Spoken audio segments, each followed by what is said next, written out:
Hello everyone, Ernest അക്കാഡമിയുടെ പുതിയൊരു വീഡിയോയിലേക്ക് എല്ലാവർക്കും സ്വാഗതം. നമുക്ക് അറിയാം RRBJയുടെ 2025 പുതിയ നോട്ടിഫിക്കേഷൻ വരാറായിട്ടുണ്ട്. ഈ മാസം 30-ാം തീയതിയാണ് നോട്ടിഫിക്കേഷൻ ആക്റ്റീവ് ആകുക.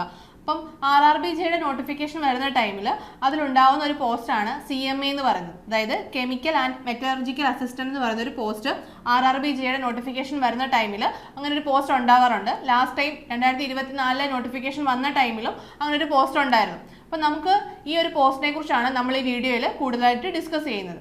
RRBJയുടെ നോട്ടിഫിക്കേഷൻ ആക്റ്റീവ് ആവുന്നത് ഈ മാസം 31/10/2025 അതേപോലെ 30/11/2025 വരെ ആയിരിക്കും നിങ്ങൾക്ക് ആപ്ലിക്കേഷൻ കൊടുക്കാൻ സാധിക്കുക.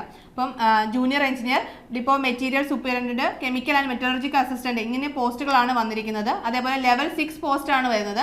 35,400 രൂപയാണ് ഇനീഷ്യൽ പേ ആയിട്ട് വരുന്നത്.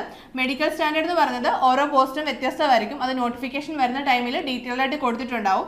ഏജ് എന്ന് പറയുന്നത് 18 വയസ്സ് മുതൽ 33 വയസ്സ് വരെയാണ് ഏജ് ലിമിറ്റ് വരുന്നത്.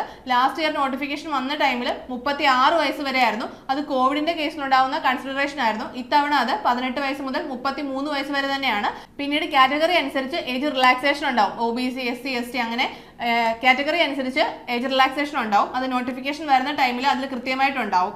അതേപോലെ ടോട്ടൽ നമ്പർ ഓഫ് വേക്കൻസീസ് എന്ന് പറയുന്നത് 2570 വേക്കൻസീസ് ആണ് നിലവിൽ റിപ്പോർട്ട് ചെയ്തിരിക്കുന്നത്. അപ്പം RRBJയെ സംബന്ധിച്ച് ലാസ്റ്റ് ഇയർ വന്ന നോട്ടിഫിക്കേഷനിൽ വേക്കൻസിയേക്കാൾ കുറവാണ് ഇത്തവണത്തെ വേക്കൻസി. പക്ഷേ റെയിൽവേ നോട്ടിഫിക്കേഷൻസ് വരുന്ന ടൈമിൽ വേക്കൻസികളെ കുറവാണെങ്കിലും പിന്നീട് വേക്കൻസി ഇൻക്രീസ് ഉണ്ടാവാനുള്ള സാധ്യത വളരെ കൂടുതലാണ്.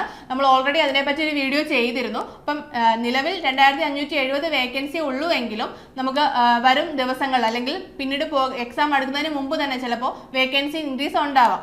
നമ്മൾ CMA പറ്റി പറയുകയാണെങ്കിൽ ഈ 2570 വേക്കൻസീസിൽ നമ്മൾ ഈ പറയുന്ന CMA പോസ്റ്റിനായിട്ട് വരുന്നത് 63 നമ്പർ ഓഫ് വേക്കൻസീസ് ആണ്. അപ്പോൾ 2570 വേക്കൻസികളിൽ 63 വേക്കൻസികളാണ് CMA പോസ്റ്റിനായിട്ട് വരുന്നത്. അപ്പം ഈ CMA പോസ്റ്റിന്റെ എഡ്യൂക്കേഷൻ ക്വാളിഫിക്കേഷൻസ് എന്ന് പറയുന്നത് BSc കെമിസ്ട്രി അതേപോലെ BSc ഫിസിക്സ് കഴിഞ്ഞവർക്കാണ് ഈ ഒരു പോസ്റ്റിനായിട്ട് അപ്ലൈ ചെയ്യാൻ സാധിക്കുന്നത്. അപ്പം BSc ഫിസിക്സ് കഴിഞ്ഞവർക്കോ അല്ലെങ്കിൽ കെമിസ്ട്രി കഴിഞ്ഞവർക്കോ റെയിൽവേ JEയുടെ നോട്ടിഫിക്കേഷൻ വരുന്ന ടൈമിൽ ഇങ്ങനൊരു അവസരം അവർക്കായിട്ടുണ്ടെന്നുള്ളത് വളരെ ചുരുക്കം പേർക്ക് മാത്രം അറിയാവുന്ന ഒരു കാര്യമാണ്. അപ്പം 45% മാർക്കോടെ നിങ്ങൾ BSc കെമിസ്ട്രിയോ BSc ഫിസിക്സോ പാസ്സായിട്ടുള്ള ആളുകളാണെങ്കിൽ നിങ്ങൾക്ക് ഈ ഒരു പോസ്റ്റിനായിട്ട് അപ്ലൈ ചെയ്യാൻ സാധിക്കുന്നതാണ്. അപ്പോൾ റെയിൽവേ ജൂനിയർ എഞ്ചിനീയറിന്റെ നോട്ടിഫിക്കേഷൻ വരുന്ന ടൈമിൽ നിങ്ങൾക്കും ഒരു അവസരം ഉണ്ടെന്നുള്ളത് നിങ്ങൾ മനസ്സിലാക്കുക. അപ്പോൾ നോട്ടിഫിക്കേഷൻ വരുന്ന ടൈമിൽ നിങ്ങൾ നോട്ടിഫിക്കേഷൻസ് നോക്കി കൃത്യമായി നിങ്ങളുടെ ക്വാളിഫിക്കേഷൻ അനുസരിച്ചുള്ള പോസ്റ്റിന് നിങ്ങൾ അപ്ലൈ ചെയ്യാൻ വേണ്ടിയിട്ട് ശ്രമിക്കുക. അപ്പം നിങ്ങൾ ഈ ഒരു സെലക്ഷൻ പ്രോസസ്സ് നോക്കുകയാണെങ്കിൽ CBT 1 ഉണ്ടാവും, CBT 2 ഉണ്ട്, അതേപോലെ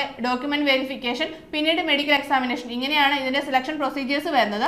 നമുക്ക് CBT 1 മാത്സ് ഉണ്ട്, general intelligence and reasoning, general awareness, general science, അങ്ങനെ ടോട്ടൽ 100 ക്വസ്റ്റ്യൻസ് 100 മാർക്കാണ് വരുന്നത്. 90 മിനിറ്റ് ആയിരിക്കും എക്സാമിന്റെ ടൈം എന്ന് പറയുന്നത്. നമ്മൾ CBT 2 വരുമ്പോൾ എക്സാം പാറ്റേൺ വരുന്നത് ജനറൽ അവയർനെസ് ഉണ്ട്, physics and chemistry, basics of computer application, basics of environment and pollution control, technical abilities.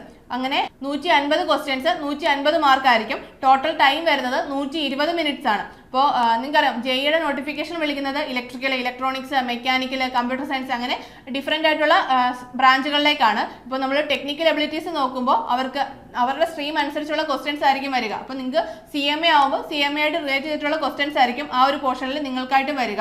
അപ്പം നമ്മൾ ഇതിന്റെ പ്രൊമോഷൻ ചാൻസസ് നോക്കുവാണെങ്കിൽ കെമിക്കൽ ആൻഡ് മെറ്റലർജിക്കൽ സൂപ്പർവൈസറായിട്ട് കയറുന്ന ഒരാൾക്ക് അസിസ്റ്റന്റ് റിസർച്ച് ഓഫീസർ ആകാം, അതേപോലെ ഡെപ്യൂട്ടി ചീഫ് കെമിക്കൽ മെറ്റലർജിസ്റ്റ് ആവാം. അങ്ങനെ നിരവധി പ്രൊമോഷൻ ചാൻസസ് ഉള്ള ഒരു പോസ്റ്റ് തന്നെയാണ് CMA എന്ന് പറയുന്നത്. അപ്പം ഫിസിക്സും BSc ഫിസിക്സും കെമിസ്ട്രിയും കഴിഞ്ഞ 45% മാർക്കുള്ള നിങ്ങൾ ഒരാളാണെങ്കിൽ നിങ്ങൾക്ക് ഈ ഒരു പോസ്റ്റിനായിട്ട് അപ്ലൈ ചെയ്യാൻ സാധിക്കുന്നതാണ്. അപ്പോൾ ഈ ഒരു അവസരം നിങ്ങൾ മിസ്സാക്കാതിരിക്കുക. 63 നമ്പർ ഓഫ് വേക്കൻസീസ് ഉണ്ട്. അപ്പം കോമ്പറ്റീഷൻ വരുന്നത് BSc ഫിസിക്സുകാർക്കും BSc കെമിസ്ട്രിക്കാർക്കും ഇടയിലായിരിക്കും. അപ്പം 2570 വേക്കൻസിയുമായിട്ടാണ് RRBJ നോട്ടിഫിക്കേഷൻ വരുന്നതെങ്കിലും അതിൽ 63 വേക്കൻസി നിങ്ങൾക്കായിട്ട് മാത്രമുള്ളതാണ്. അപ്പം മാക്സിമം എഫേർട്ട് ഇട്ട് നല്ല രീതിയിൽ നിങ്ങൾ തയ്യാറെടുക്കുകയാണെങ്കിൽ നിങ്ങൾക്ക് ഷുവറായിട്ട് റാങ്ക് ലിസ്റ്റിലേക്ക് ഇടം നേടാൻ സാധിക്കുന്നതാണ്.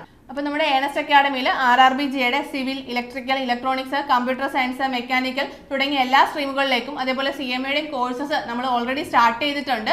അപ്പം നമ്മുടെ കോഴ്സിനെ കുറിച്ചുള്ള കൂടുതൽ ഡീറ്റെയിൽസ് അറിയാനായിട്ട് നിങ്ങൾക്ക് താഴെ കാണുന്ന ഗൂഗിൾ ഫോം ഫില്ല് ചെയ്യാവുന്നതാണ്. അപ്പോൾ നമുക്ക് അടുത്തൊരു വീഡിയോയുമായി വീണ്ടും കാണാം. All the best.